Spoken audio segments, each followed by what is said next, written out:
Good evening, friends. So I'm going to take the most important and the most commonly asked topic in refractive error chapter, that is myopia. The usual framing of the question for a long question is define and classify myopia, write in detail about clinical features, complications, sequelae and management of pathological myopia. So this is the most common type of framing of the question on myopia. So they will do it in two parts. The first part will contain definition and classification of entire myopia, and second part they can give either acquired myopia or they can give pathological myopia. So this 10 marks question will be roughly divided into sections, 3 marks and 7 marks. So we will go one by one. So what is definition of myopia? In this definition of myopia, you have to write 3 points. 3 points you have to write. 3 points you have to write, that is, myopia is the refractive state of the eye where parallel rays from light from infinity gets focused in front of retina while accommodation is at rest. Many students forget this last point, but you have to write while accommodation is at rest. Second point you have to write is in myopic eye, the principal focal point is in front of the retina. As we can see here, that the principal focal point is in front of the retina, so that the image formed, here we can see the image formed is always blurred. And the third additional point you can write in the first introduction or definition is, commonly it is also known as short-sightedness. Because short-sightedness, because the person is able to see only the near object. The person is unable to see the far or the distant object.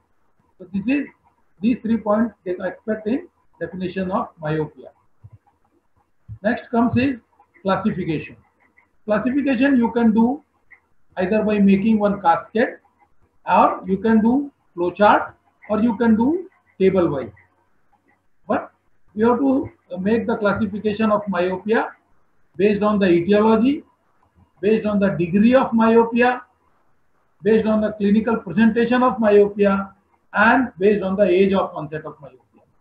So based on etiology, myopia is classified as axial, curvatural, index, positional, or excessive accommodation.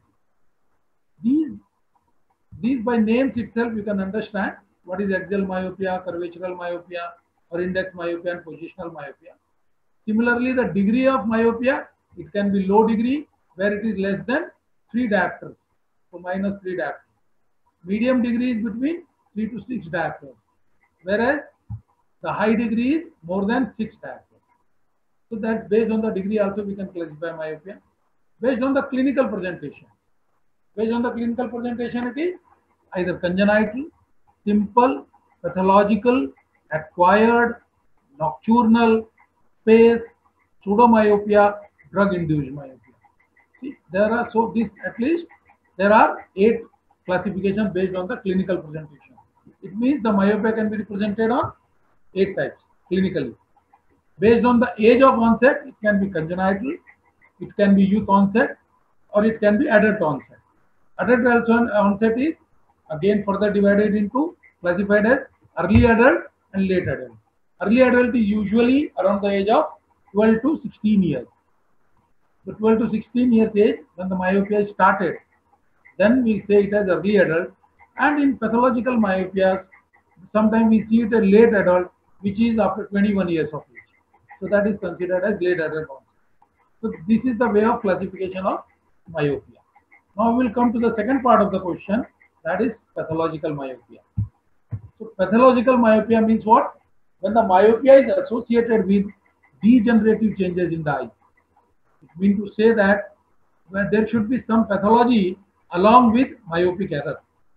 If there is only myopia and there are no pathological changes in the eye, then that myopia can be a high degree myopia, but still it will not be considered as pathological myopia.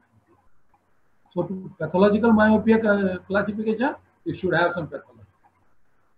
Myopia more than, usually the myopia here is more than 6 diopters. It can be up to 25 diopters.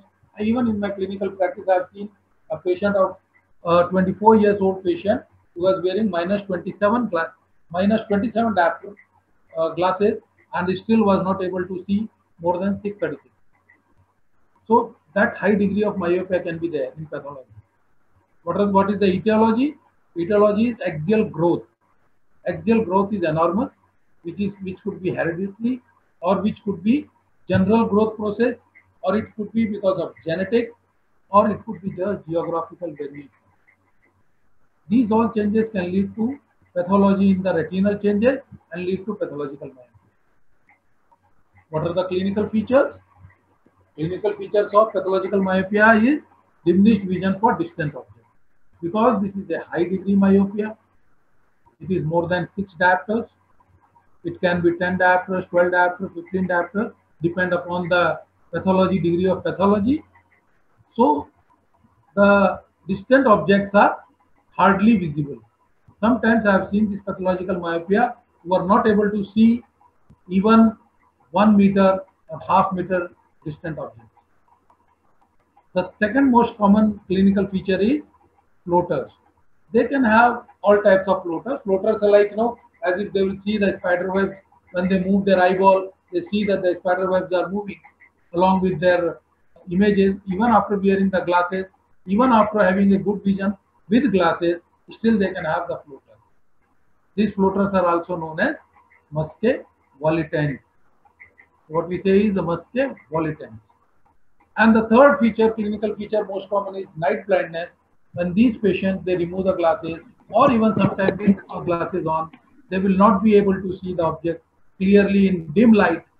And sometimes that's why the pathological myopia becomes the most common clinical condition for night blindness.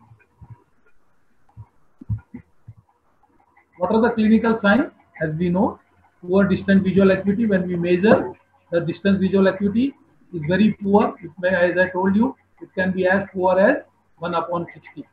So hardly they will see 1 meter or half meter. On examination, slit lamp examination, anterior segment, the eyeball appears large, cornea appears large, pupils are large, and the reaction is very sluggish. I think Kavya, you can mute the video of participants, and so that there will not be any disturbance in the background. Yes, please. Thank you. When on slit lamp examination, the pupil will be large and the reaction is sluggish. Next is the most important thing what we do is fundus examination. Most of the findings in pathological myopia cases will be seen in fundus. Fundus could be tigroid or blonde fundus or tessellated fundus. There will be lacunar cracks, lattice degeneration. Lattice degeneration nothing but these are spontaneous breaks in Brooks membrane. Then Fuchs spot, Foster Fuchs spot. This is because of RPE hyperplasia or due to choroidal neovascularization. We'll see this finding one by one. See, this is a picture here where we can see this is a tessellated fundus with a disc. Disc is elongated and oblong, and the fundus is appearing tigroid. Tigroid means as we see the streaks on the tiger, so that's why they say tigroid fundus. And these, the macula we can see near the vessels. The vessels are getting breaking, and there will be the neovascularization of choroid.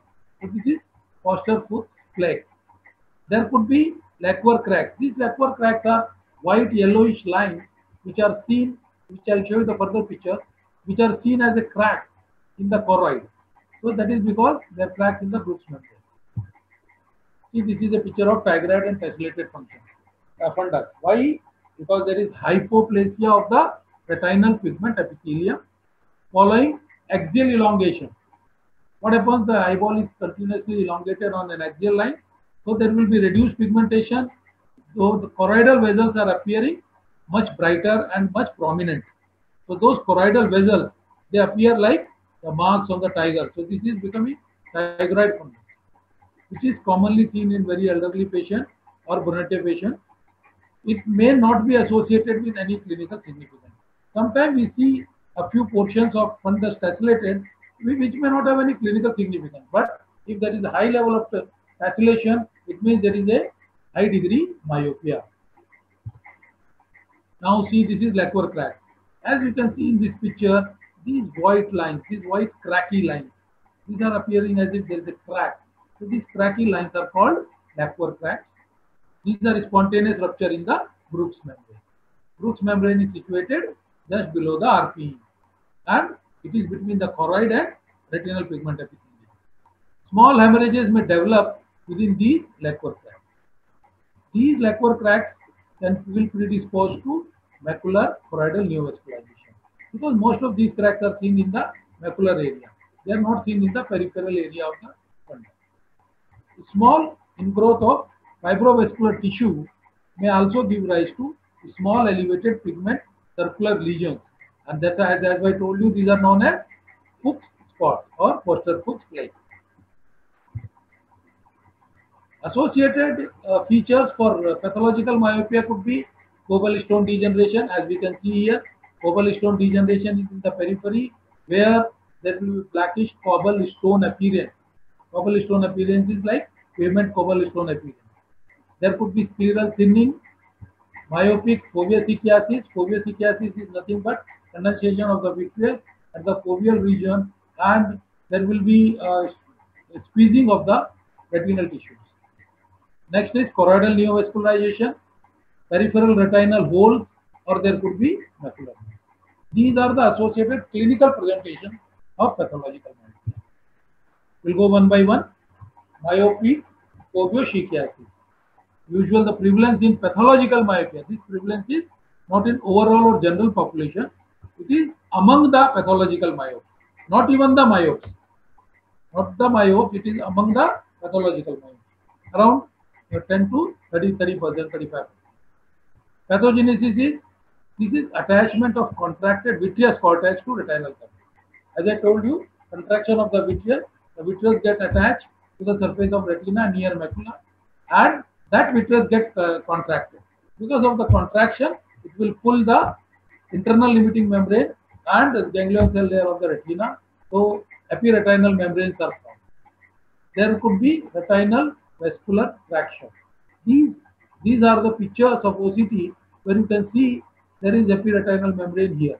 This is the foveal portion, and this epiretinal membrane is pulling up this entire portion of the fovea. There will be rigidity of internal limiting membrane. This progression can lead to posterior staphylomas. That also we'll see in later coming slides. What will happen if suppose we do nothing for these pathological myopia having myopic foveosichiasis? What will happen? Varied course with diverse visual outcomes, stable to development of macular wounds. If nothing has been done, they may develop into macular wounds. Eye with anterior traction, where the traction is towards the anterior portion, the prognosis is, visual prognosis is worse, and progressive disease with poor outcomes. So in generally, this disease is progressive as the myopia develops. As the myopia becomes more, the foveosichiasis is worse. How to treat? What we have to do is, we have to do pars plana vitrectomy with internal limiting membrane peeling. So this is a traditional or foveal spraying kind of surgery which we do along with tamponade by using silicone oil, useful to relieve internal surface anterior traction. Just to relieve the traction in the pull of the vitreous on the retinal internal limiting membrane, what we do is we take the pars plana vitrectomy, we do the ILM peeling, we remove that portion, circular portion of the internal limiting membrane around the fovea, and then we give silicone oil so that it will remain in the position. We can do a scleral buckling all around the eyeball, which can addresses the disparity between retina and elongated sclera, because sclera is also stretching. Sclera is stretching. So we can do a buckle. Buckle is like putting a belt around your waist, so that we put a silicone buckle around the eyeball. So that is what is to reduce the elongation of the sclera. We can do even suprachoroidal buckling, which is the tedious procedure, which is a very technical procedure, by using hyaluronic acid, which can be injected through a catheter at a suprachoroidal space in the area where the staphyloма or choroid is getting indented. In that area, we inject hyaluronic acid, which is a high density viscoelastic, by a catheter at suprachoroidal space. What could be the complication of this condition? It could be choroidal hemorrhage and hyperpigmentation around area of indentation. Next variation, clinical variation was CNV, that is choroidal neovascularization. So choroidal neovascularization, as name suggests, there is new vessel formation and the choroid. Among various lesions associated with high myopia, macular choroidal neovascularization one of the most vision-threatening complications. It develops in around 5 to 10% cases. Obviously, cases is more common. It was 10 to 34%, 9 to 34. With high myopia and is the commonest cause of CNV in young individuals.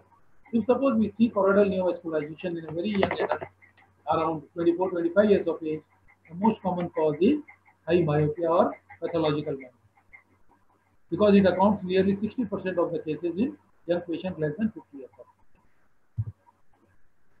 Why? Because there are Lequer cracks, as I told you, cracks in the Bruch's membrane. Then those Bruch membrane, there is neovascularization from the choroid side. So this could be type 1 or it could be type 2. Type 1 is severe myopic degeneration, type 2 is minimal degeneration. So type 1 leakage does not extend beyond initial choroidal neovascular membrane border. So what happens is the leakage of the blood in a choroidal neovascularization will not cross the border. So the scar formation is present, as we can see in this first case. It is limited. So that's why it is called type 1. Whereas in type 2, now you can see here the extended borders of this type 2. Leakage is beyond the choroidal neovascular membrane. So there will be scarring, fibrovascular scarring. Like this you can see the exposure. Here it is smooth and very limited. So this is type 1, this is type 2, choroidal neovascularization seen in pathological myopia. The third thing was posterior staphyloma. Staphyloma means, but this you have to remember, staphyloma means aptasia. Aptasia means thinning. Thinning of any tissue, it could be sclera, then sclera got thin and the choroid goes inside. As you can see in this picture very clearly, in place of being round and circular here, this portion conically got projected here. So this conical projection is called posterior staphyloma.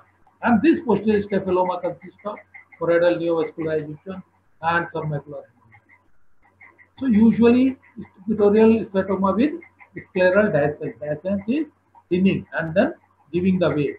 So this is seen in superotemporal quadrant. Most commonly superotemporal quadrant. Visual loss is most often due to macular involvement. If macula is spared, vision is better. If macula is involved, then the vision is poor. In cases of posterior staphyloma. This is the B scan picture. As we can see, it should be round smooth here, but there is a conical depression. This portion is posterior staphyloma because the sclera in this portion is thin and the internal ocular pressure, that is the normal intraocular pressure of the eye, which is around 14 to 20 millimeters of Hg, pushes that particular portion of the sclera and this conical things form. That is the main mechanism of formation of posterior staphyloma in cases of pathological myopia. You understand that sclera becomes thin and the internal ocular pressure, which is normal, will push that portion of to the behind, that scleral portion behind. So that is called posterior staphyloma. As you see in a balloon, when certain portions are thin, and when we blow the balloon and the balloon inflates, that particular portion where it is thin, a circular kind of thing forms. That is staphyloma. What is macular hole? Macular hole is myopic ocular may occur, but exact mechanism is not known. Most common mechanism, as I told you before, the pull of the internal limiting membrane because of the contraction of the vitreous can cause macular hole. Because ILM is thick there, stiff, and elasticity is lost, so it gives a way and the macular hole can form. It could be attenuation of neural retina and its supporting pigment epithelia, or sometimes even choroid is also responsible. As you can see here, this portion, this central portion, it is yellowish surrounding macula and with a central red circular well-formed hole. This is a macular hole, and this is the OCT picture of the patient, where it is showing that this black area you can see there is a macular hole with cap. This is called as cap of the macular hole. And this white blackish portion is macular hole. This is retina and this is retina. The next part of the question asked was, what could be the sequel? Sequel means, if suppose that pathological myopic patient is not properly treated, or even if it is minimally treated, what all can happen? Sometimes, in spite of taking good care and timely intervention treatment, still there could be some outcomes of these pathological myopic patients. They can develop strabismus, that is squint, normally told as squint. That squint is most commonly exophoric, and that can lead to exotropic. So there will be a apparent squint. If the squint is not very apparent, it is called phoria. If the squint is apparent, it is called tropia. But the squint will be exotropic, means the outward deviation of the eye will be there. Usually we can have pigmentary or normal tension glaucoma. Some books even mention primary open angle glaucoma. That could be a complication of or a sequel of outcome of pathological myopia. Choroidal or vitreous hemorrhage, as I told you, because of choroidal neovascularization, it can lead to choroidal hemorrhage or it can lead to vitreous hemorrhage. There could be peripapillary detachment, just because the macular hole and the traction of the vitreous can lead to detachment of peripapillary area or even the retinal detachment. There could be development of cataract. Usually there will be nuclear sclerosis, and that the development of cataract is early in younger age in pathological myopic patients. Obviously, there will be chorioretinal atrophy because there is choroidal neovascularization. So there will be chorioretinal atrophy. There could be posterior vitreous detachment because early vitreous detachment is seen, as we know, vitreous condensation, internal limiting membrane contracting, and the vitreous will get detached from the posterior aspect, that is from the macular or the foveal portion. So these are the sequel of pathological myopia. What could be the complications of pathological myopia? Retinal tear, again, you're right, retinal detachment, degeneration of the vitreous, primary open angle glaucoma, serious the angle glaucoma. There could be posterior cortical cataract, which is more common, and there could be posterior staphyloma. Posterior staphyloma is a situation where the sclera becomes thin and the eyeball becomes that conical shape projection. Now, the most part is management. How to manage these pathological myopic patients? Managing pathological myopic patients is little tedious because the pathological myopia, even if you do optical correction, say you give around -12 correction, and the patient starts seeing 6/9 or 6/6 even. But within a year, because there is a progressive growth of the eyeball growth and the thinning of the choroid and thinning of the sclera is continuous process in majority of the progressive pathological myopic patients. So after 2-3 years, again that patient will come. Now the number goes from -12 to -14. Again the patient will see 6/9 or 6/6. After 2 years, again the patient will come. With now the number goes to -18 or -17. So that's how this progressive pathological myopics, they keep on getting the higher numbers, and vitreous degeneration, choroidal neovascularization, developing staphyloma, developing cortical changes of cataract, posterior cortical changes, and gradually the vision comes down. So the treatment part of pathological myopic patient is little tedious, but the guidelines are still the same: optical, surgical, and supportive. So optical, as we all know, optical means by giving spectacles or contact lenses. So concave lenses are prescribed, that you have to write. And then what is the prescription power? Prescription power in high myopes should be such that the visual acuity should be best with minimal power. We should not give extra power. If we give more power, the chances of exophoria and exotropia are more. So what we do is the minimal power we give where the visual acuity is best. If suppose we get a pathological myopic patient of around 10 years to 11 years of age child, then we should give full correction. And we should advise the parents that the child should wear those glasses continuously, day and night, just after waking up till sleeping. The child has to wear the glasses. for this near all activities. Otherwise, the chances of developing the pain strabismus is high. Similarly, once the patient comes adolescent in the sense somewhere around 16 or 18 years of age. If the 18 years age person comes to us with a correction of say -10 diopter, full correction, we will prescribe him -9 or -8.5. We will not give full -10 because if we give full -10, the accommodation get effect and then that person can have accommodation problems of accommodative spasms. So these 2 points we have to remember for correction of a child and for correction of adult. If suppose young adult comes somewhere around 25 years of age, 26 years of age, and that person is accepting the full correction, say -12.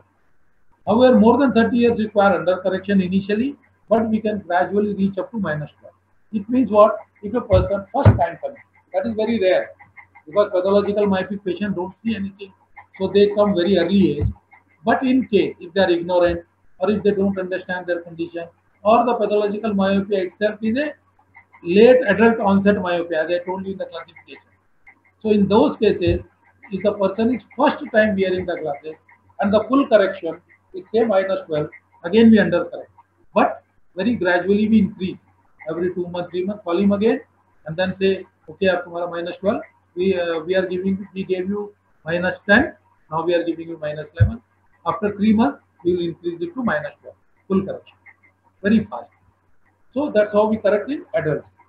And in high myopes, always under correct is irrespective of age. It means what? It means that if suppose the myopia is very high, that is more than -12, -14, -15. Always we give little less. -15 we give around -12 or -30. Two diopters less, always. If it is -18, we give -16. Why? Why we do this is because if we give the full correction, the size of the image size is formed in the retina will be very small. So very small size will be formed and the field of vision is also decreased. So to compensate for that field of vision and the size of the image and the balancing of both eyes, we always under correct very high myopes somewhere around -14. Here we have to remember, if suppose there is already development of squint in the sense exotropia or exophoria even, we always give full correction to compensate that squint.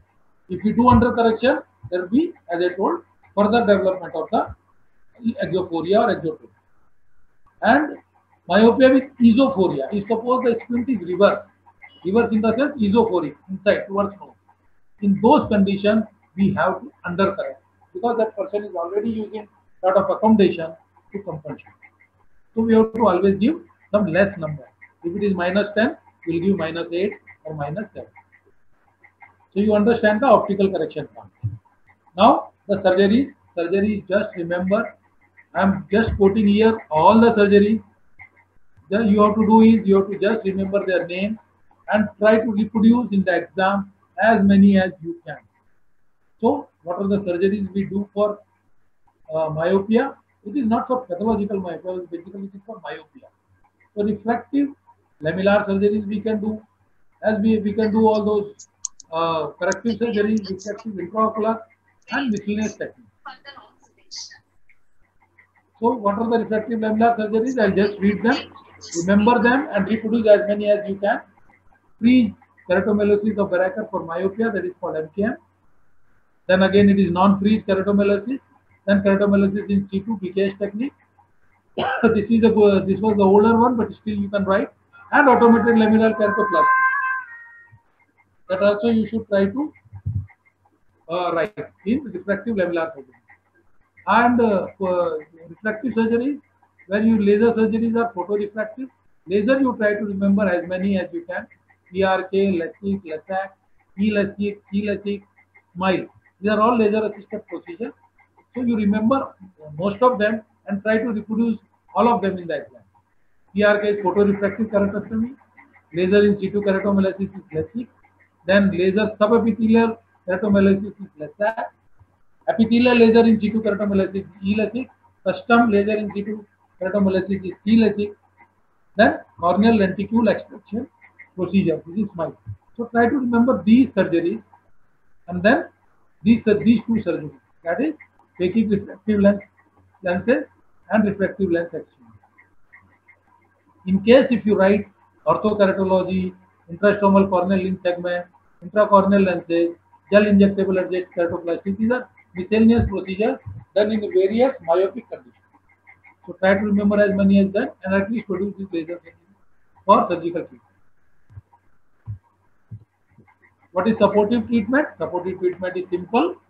You have to do balanced diet, visual hygiene. Visual hygiene means that person should give in between relaxation to accommodation. Like these high myopics, they should not continuously see, like they are just seeing here and continuously they are using their high number glasses and seeing. So they have to give some rest to the muscle and to the accommodation. In case of very high myopes, sometimes we may need to use low visual aids. Low visual aids are nothing but telescopes. So those telescopes will take low vision classes. In that I will tell you what are the different types of low visual aids. Very high myopes up to a degree of minus 26, minus 30, minus 27, like more than 20 only, 18 to 20 diopters. That much error we have to give low vision aids. And then we have to do genetic counseling, because majority of these patients, they will have this very high degree myopia in their families. So we have to do a genetic counseling. These are the supportive treatment. So now with this, we complete both the sections of the question, that is definition and classification of myopia, clinical features, clinical signs, complications, sequelae, and management of pathological myopia. So with this, I think Kavya, we can go ahead with very fast one or two MCQs so that the participants will get some like freshing up of the knowledge what we have done in our hypermetropic classes and the previous optic classes. So on that basis, I would like to take 2-3 MCQs just for refreshing, and you can unmute a few of the participants if they are keen to answer. If not, I'll wait for 10 seconds or 20 seconds. I think this kind of MCQ will be very useful for their next exam. Next exam is definitely going to come, say around in 2022, and in that the 6 subjects will be covered: medicine, surgery, gynae, pedia, ENT, and ophthalmology. So there will be probably MCQ. So MCQs and even short notes. Probably no pattern is yet decided, but it's good. So MCQ we can go. The MCQ is all of the following are causes of pathological hypermetropia. See, we have discussed that pathological myopia, but my MCQ is on pathological hypermetropia. What are the causes? Except aphakia, pseudophakia, internal ophthalmoplegia, and ophthalmia. Yes, any of the participants can answer, and I think Kavya can unmute that participant.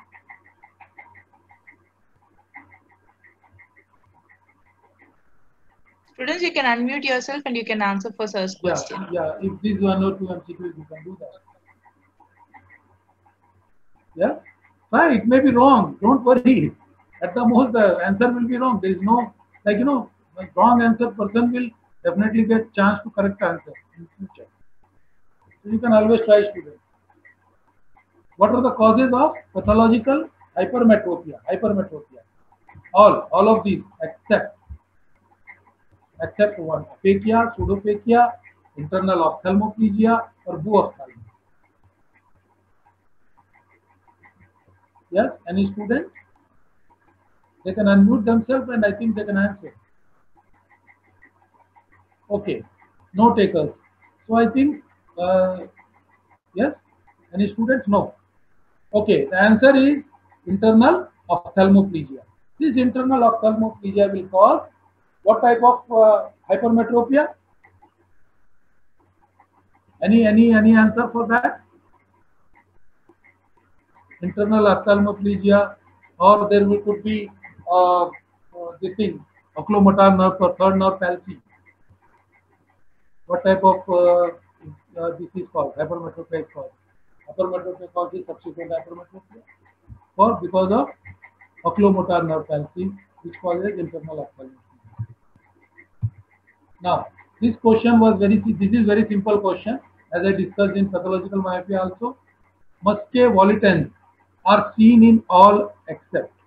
Muscae volitans are what? These are floaters. As I told you, floaters, like spider webs moving around the eye. So, it is seen in all except one condition, and that is myopia, hypermetropia, glaucoma, or retinal detachment. Yes, any takers, any student? Again, I'll repeat that floaters is seen in all except myopia, hypermetropia, glaucoma, or retinal detachment. Okay, the answer is simple hypermetropia. As I told you, myopia we see floaters, glaucoma we see floaters, and retinal detachment we see the floaters as clinical signs. Okay, the third MCQ is all of the following procedures are done for both myopia and hypermetropia. These are all laser procedures. They are done for myopia and hypermetropia, except this one particular procedure is done not for both the conditions. Let's see, LASAK, CK conductive keratoplasty, and PRK photorefractive keratotomy. Yes, I think Vikas can answer because this is a very simple question. Conductive keratoplasty. Conductive keratoplasty is done only for hypermetropia. Okay, the last MCQ, what do you like to take? See, students, if you just involve in these MCQ and put a little brain, these MCQ will remember for a longer time. Though I made them, they have never been asked in the previous exam, but we can expect these type of MCQs in future exams. All of these drugs can cause myopia. So they can cause drug-induced myopia, except atropine, sulfonamide derivatives, steroids, cholinergic drugs. Yes, anything? Drug-induced myopia. So these drugs can cause myopia, except atropine, sulfonamide, steroids, or cholinergic drugs. I think all of us have done pharmacology recently. Many of our students, they just cleared pharmacology, so I think they must be knowing this, the drug which can cause myopia.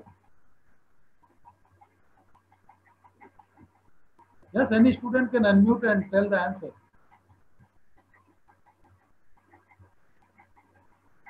Okay, the answer is atropine. Sulfonamide, steroids, and cholinergic drugs can cause myopia, but atropine in very low doses is the treatment for myopia. So this you have to remember. So these are just few MCQs, students, and my dear friends, for that doing a brainstorming, so that you will remember and how the topic from the same topic what we have taught in a way of long question or in the form of a short question, they can be asked in a twisted form in MCQ. And in the next two exams, next one and next two, next one will come probably before internship, and next two will come as PG entrance. They will merge with NEET PG, so that will also come. So these MCQ, now you might have got that way of twisting the question, like drug-induced myopia is caused, so they will pick those smaller forms. So these are the drugs which can cause myopia. Similarly, when we read a lot about retinal detachment, and in retinal detachment, they will say so many things. What are the causes? What is clinical feature? How to manage retinal detachment? But the simple question they ask is, which is the drug which can cause, or what anti-glaucoma drug can cause retinal detachment? We are reading glaucoma also. We are reading retinal detachment also. But the MCQ asked is, which anti-glaucoma drug can cause retinal detachment? So that's how the MCQ are prepared. So that also will come in later course. Once we cover some topic, then I will take on how the MCQs will be formed from the same theoretical topic. So that also will take. So I'm open for the questions. Any questions the students can ask? Any problem they face? I hope you understand the pathological myopia, because acquired myopia is easy to write, but when they ask pathological myopia as a main question, along with definition and classification of myopia, then you should know what all points to be written and what all points to be omitted. So, okay, thanks a lot.